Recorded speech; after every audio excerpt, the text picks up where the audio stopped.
এই WhatsApp guys, কি অবস্থা সবার? আশা করি সবাই ভালো আছে। আজকে আমরা যাচ্ছি আমার নানুর বাসায় ধনবাড়িতে।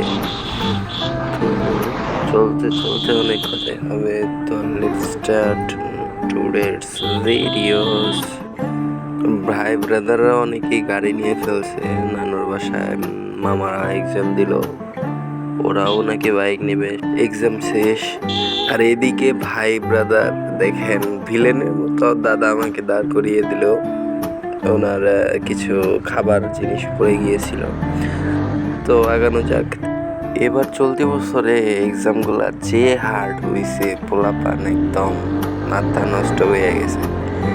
এখন কথা হলো, মামারা বাইক নিবে, পরীক্ষা এক্সামে কি করছে না করছে কিছুই জানি না, ভালো করে খবর নেওয়া হয়নি। এখন নানুর বাসায় যাবো, দেখি সবার সঙ্গে কথা বলি কি হয় না হয়।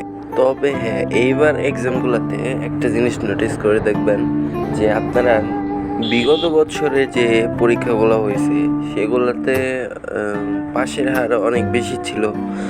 এইবার এক্সামগুলোতে আল্লাহ না করুক, অধিকাংশ ছাত্রদের মনে করেন যে অবস্থা টাইট হয়ে গেছে।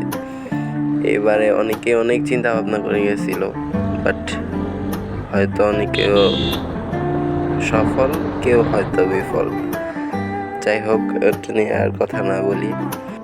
ভাই ব্রাদাররা বাইক নিতেছে কবে? তাহলে নিজের ইচ্ছা শখ পূরণ করো, আস্তে আস্তে সব কিছুই হবে ইনশাল্লাহ।